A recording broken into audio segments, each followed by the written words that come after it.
찬송가 259장입니다. 예수 십자가에 흘리신 피로써 예수의 보혈로 씻기어 있는가? 우리의 삶을 돌아보며 하나님께 찬양 드리겠습니다.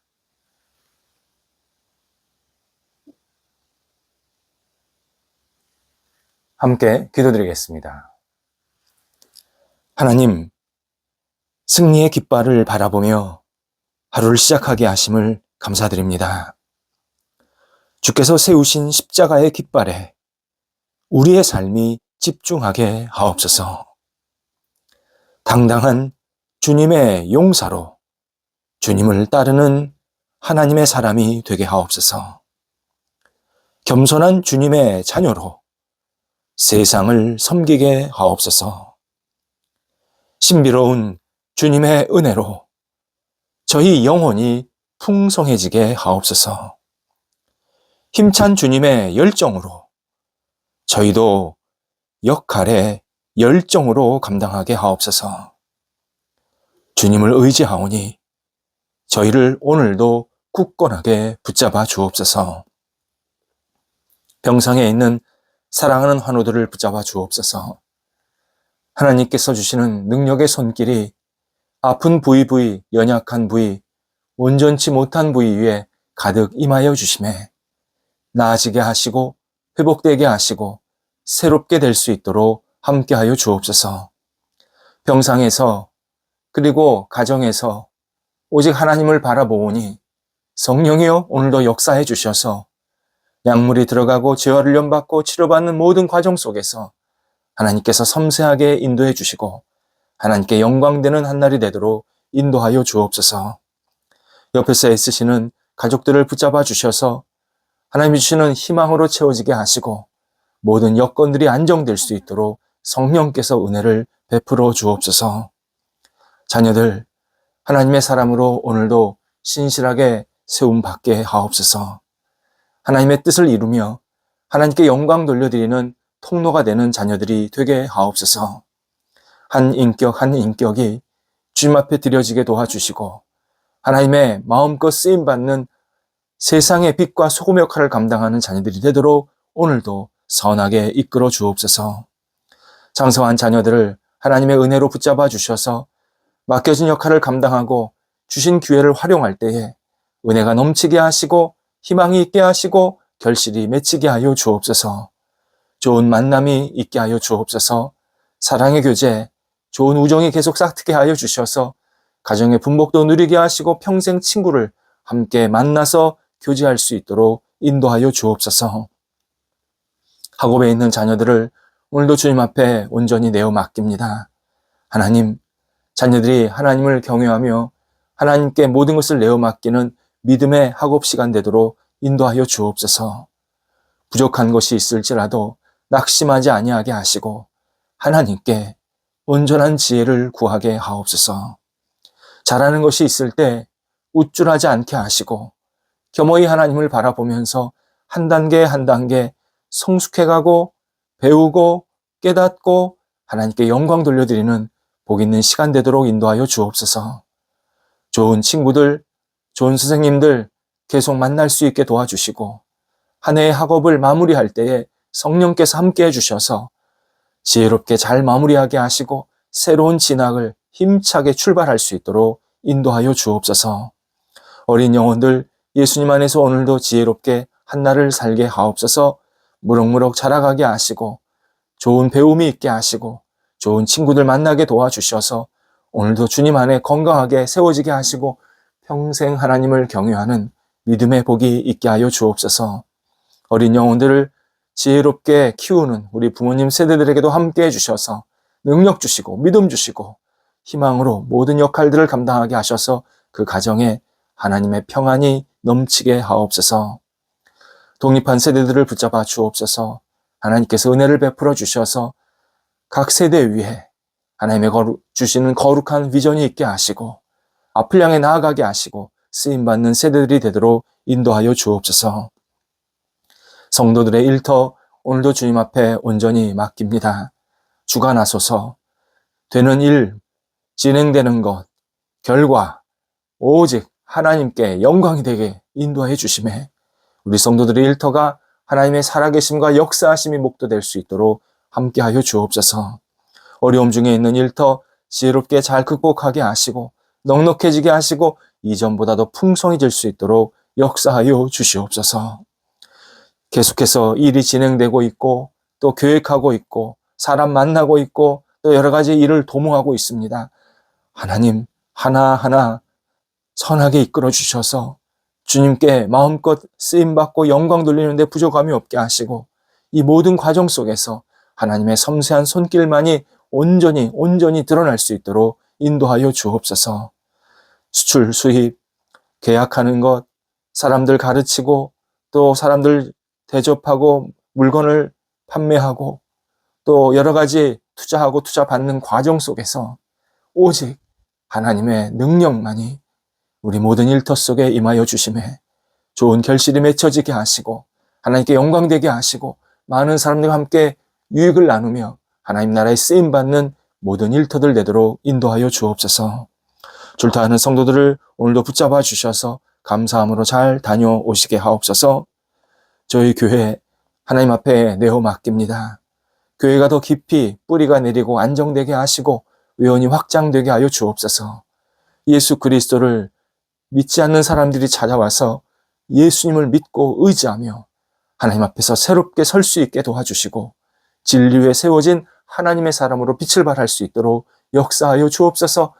영혼의 구원, 삶의 변화, 주님께 주시는 놀라운 은총이 모든 것 위에 임하여 주시어서 기적의 역사를 저희가 함께 목도할 수 있도록 인도하여 주옵소서. 신앙생활 잘하시는 분들에게도 함께 하셔서 더 깊은 신앙의 길로 성숙한 길로 나아갈 수 있도록 함께하여 주옵소서. 모일 때마다 말씀 잔치가 일어나게 하시고 사랑의 교제가 넘쳐나게 하시고 격려하고 축복하며 위로하고 함께 기도하는 복 있는 모임 될 수 있도록 인도하옵소서. 저희 성도들 오늘도 성령께서 허락하시는 따뜻한 영혼으로 마음으로 한 날을 보내게 하옵소서. 어떤 일을 하든지 역할을 하든지 사람을 만나든지 따뜻함을 잃지 않게 하시고 늘 하나님이 주시는 그 따뜻함의 언행이 많은 영혼들에게 힘과 소망이 될 수 있도록 함께하여 주옵소서. 예수님의 이름으로 기도드립니다. 아멘. 오늘 우리에게 주시는 하나님의 말씀은 신약성경 마가복음 6장 14절에서 16절까지 말씀입니다. 마가복음 6장 14절, 16절 말씀입니다. 살아계신 하나님의 말씀을 봉독합니다. 이에 예수의 이름이 드러난지라 헤롯 왕이 듣고 이르되 이는 세례 요한이 죽은 자 가운데서 살아났도다. 그러므로 이런 능력이 그 속에서 일어나느니라 하고 어떤 이는 그가 엘리야라 하고 또 어떤 이는 그가 선지자니 옛 선지자 중에 하나와 같다 하되 헤롯은 듣고 이르되 내가 목벤 요한 그가 살아났다 하더라. 아멘. 예수님의 명성이 퍼지는 것은 시간 문제였습니다. 예수님의 사역이 당시 많은 사람에게 충격을 주었고 소문도 내게 하기에 충분했습니다. 제자들의 헌신적인 전도 사역도 큰 역할을 했습니다.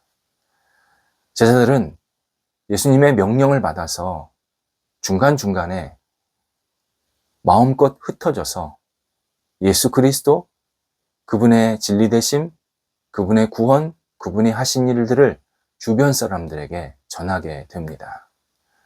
특히 갈릴리 지역에 여기저기를 다니면서 전도했기에 그 전도를 받았던 그 갈릴리 전체 지역 사람들은 예수님에 대해서 더 분명한 소문도 들었고 소식도 들을 수 있게 되었습니다. 갈릴리 지역에 디베랴라는 도시가 있습니다.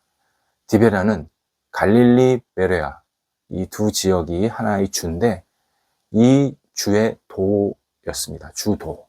가장 큰 도시였습니다. 당시 로마 황제 이름이 티베리우스였는데 그 황제 이름을 따서 부른 도시입니다. 그곳에 헤롯 왕의 왕궁이 있었습니다. 헤롯 왕, 엄밀히 말하자면 이스라엘 전체 왕은 아닙니다. 분봉왕입니다. 분봉왕은 이스라엘 전체의 4분의 1만, 4개로 나누어져서 그 4분의 1에 해당되는 지역만 다스리는 일종의 영주입니다. 우리 중세시대 때 성을 가지고 있는 사람들이 영주였고 그 영주들이 나중에 하나의 나라가 되는데 큰 역할을 했는데 이스라엘도 그 갈릴리 베레아 지역의 주를 다스리는 그 왕이 헤롯이었습니다. 헤롯은 이스라엘 전역을 다스리지 못하고 갈릴리 베레아 지역만 다스릴 수밖에 없는 그러한 한계가 있었던 지도자입니다. 헤롯, 오늘 본문의 헤롯의 아버지도 이름이 헤롯입니다. 근데 그 헤롯은 이스라엘 전체 왕이었습니다. 하지만 오늘 본문의 헤롯 왕은 로마 제국으로부터 이스라엘 전체 왕으로 인정을 받지 못한 겁니다. 당연히 본인도 이스라엘 전체 왕으로 되고 싶었기에 얼마나 노력을 많이 했겠습니까? 로비도 하고 가서 여러 가지 역할도 하고. 하지만 그는 전체 왕으로 인정받지 못하고 오히려 예수님이 돌아가신 이후 주 39년이죠. 그 39년에 실각하게 됩니다. 그가 실각하게 된 중요한 사건이 하나 있었습니다. 헤롯의 아내가 아라비아 왕의 딸입니다. 그때는 다 정략 결혼을 했습니다. 그런데 이 헤롯이 자기 아내를 놔두고 자기 친동생의 아내를 자기 아내로 또 삼습니다.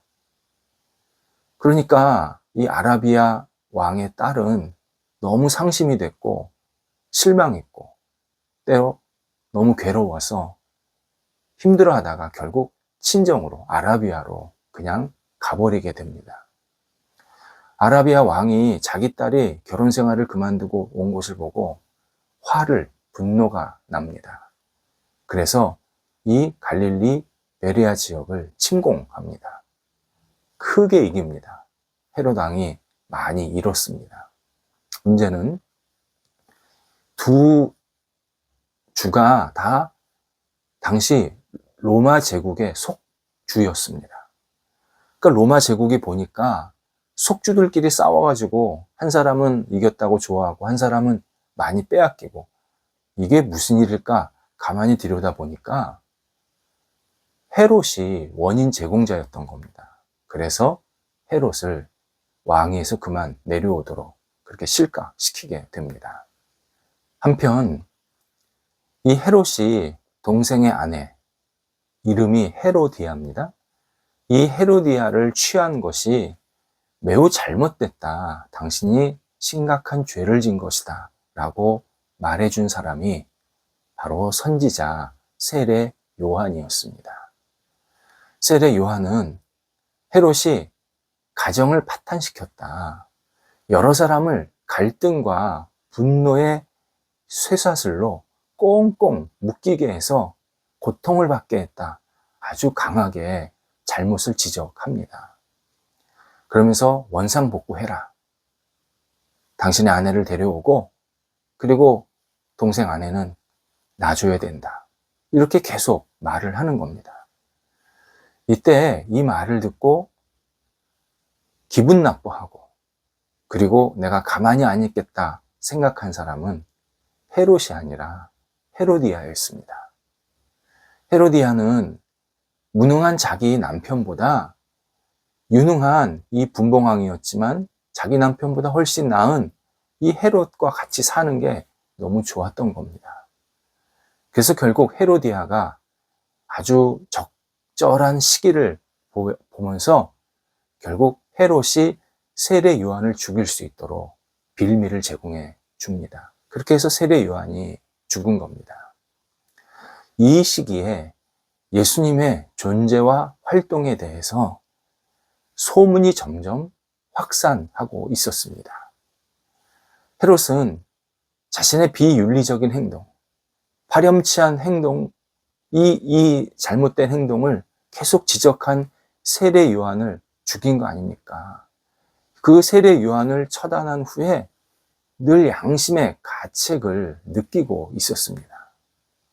이에 14절에서 헤롯은 이런 능력이 그 속에서 일어났다, 그렇게 생각을 하게 됩니다.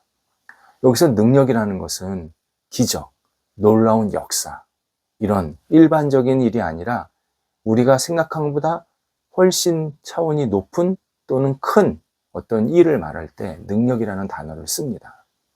여기서 그 속은 예수님에게입니다. 그러니까 이 전체 문장이 무슨 뜻이냐면, 예수님께서 지금 다양한 기적과 그리고 능력을 갈릴리 지역 전체에서 행하시고 있다는 소식을 듣고, 이는 세례 요한이 예수라는 존재 안에 다시 살아나서 지금 기적을 발휘하고 있다라고 생각을 한 겁니다. 주변에서 신하들이 예수는 선지자입니다, 여러 선지자 중에 하나입니다, 계속 말해 주었지만, 헤롯은 예수는 다시 살아난 세례 요한이 맞는다, 그는 계속 확신하게 됩니다. 죄를 지으면 마음이 늘 불안합니다. 그리고 피해 의식에 사로잡히게 됩니다. 어떤 문제가 나를 굉장히 짓누르고 있다라는 이러한 마음이 꼭 이렇게 꽁꽁 묶인 것 같은 그러한 상황을 계속 살아갈 수밖에 없습니다. 헤롯이 양심의 가책을 느끼고 있었다, 이것은 예수님께서 그에게 돌이킬 기회를 주시고 있다라는 의미입니다. 그가 잘못한 이 가정사, 결국은 이게 주변 사람들을 다 괴롭히는 일이었으니까요. 그러니까 나라를 힘들게 했던 것, 그리고 특별히 세례 요한을 죽인 것, 이러한 모든 것들을 돌이키라고 예수님께서 계속 지금 기회를 주신 거였습니다. 그런데 헤롯은 마음에 찔림만 있었지, 양심의 가책만 느꼈지, 실제로 자기 잘못을 돌이키지 않습니다. 멈추지 않습니다. 회복하지 못합니다. 그냥 양심 찔린 걸로 끝난 겁니다. 헤롯과 비슷하지만 정반대의 행동을 한 사람이 있습니다. 다윗입니다. 다윗도 부적절한 행동을 했고, 선지자 나단에게 하나님의 뜻을 듣게 됩니다. 당신이 잘못했습니다. 당신이 매우 하나님 앞에서 의롭지 못한 죄를 지었습니다, 라는 책망을 듣습니다. 이때 다윗도 크게 마음의 찔림을 받습니다. 양심의 가책을 느낍니다. 그리고 나서 바로 하나님께 용서를 구하는 시간을 갖게 됩니다. 당연히 하나님은 다윗을 용서하셨을 뿐만 아니라 다윗의 이 사죄 행동, 하나님 앞에 온전히 기도하면서 용서해달라고 했던 이 모습을 칭찬하십니다. 예수님은 우리 죄와 허물을 용서하시기 위해 이 땅에 오신 분입니다. 그 어떤 잘못을 했어도 용서를 구하면 예수님은 용서하실 준비가 충분히 되어 있으십니다. 용서를 위해 이 땅에 오셨기 때문입니다. 그래서 예수님은 나는 의인을 부르러 온 게 아니라 죄인을 부르러 왔다, 그렇게 말씀도 하십니다. 우리는 우리 안에 있는 이 문제, 잘못된 것이 있으면 마음의 찔림이나 두려움, 양심의 가책 당연히 생길 수 있습니다. 오히려 생기는 게 하나님의 은혜입니다. 이때 예수님께서 우리에게 용서를 구하라는 메시지를 주고 계시는 중입니다. 내가 잘못을 했는데 양심의 가책도 못 느낀다, 이건 정말 내 양심에 뭐가 문제가 생긴 겁니다. 내 행위가 너무 문제가 많은 겁니다. 그런데 내가 어떤 행동을 했는데 이건 좀 잘못된 것 같은데 라는 이 깨달음이나 가책이 생기면 특별히 성경에 비추어서 이게 옳지 않은 행동이라는 것이 확인이 되면 주저함 없이 하나님께, 예수 그리스도께 용서를 구해야 합니다. 용서를 구하면 다시 시작하게 하십니다. 10번이면 11번이라도 용서해 주십니다. 다시 시작하게 하십니다. 그래서 죄를 짓는 것보다 더 큰 문제는 잘못된 행동을 하고 나서 용서를 구하지 않는 모습입니다. 우리 신앙인은 이런 모습에서 빨리 벗어나야 합니다. 죄는 상한 음식입니다. 상한 음식 먹으면 단단히 탈이 납니다. 은혜는 유기농 음식입니다. 은혜를 먹으면 우리 영혼이, 삶이 건강해집니다. 이 죄를 버리고 은혜를 먹는 이 과정 속에서 반드시 있어야 될 게 용서를 구하는, 주님 앞에 사죄의 은총을 구하는 시간입니다. 성경에 의하면요, 의인은 죄가 없는 사람이 아닙니다. 인간은 죄가 없을 수가 없기 때문입니다. 그래서 의인이 없는 겁니다. 진짜 의인은 뭐냐? 내가 문제가 있지만 예수 그리스도를 믿고 주님께 용서를 구하여서 주님께서 우리에게 용서를 해주시고 다시 살게 힘차게 시작할 수 있도록 힘을 주시고 은혜를 주셔서 받은 사람, 그 사람이 바로 의인이라고 말씀하십니다. 예수님께서 우리가 일상생활 속에서 어떤 말이나 행동이나 생각, 마음가짐을 잘못했을 때 깨우쳐 주실 때가 있습니다. 그거 은혜로 받아들이고 주님 앞에 용서를 구해야 합니다. 제가 이렇게 부족했습니다. 다시 시작하게 하소서. 주님, 기뻐하시면서 용서해 주십니다. 이 일을 위해서 예수님께서 오셨습니다. 기도하겠습니다.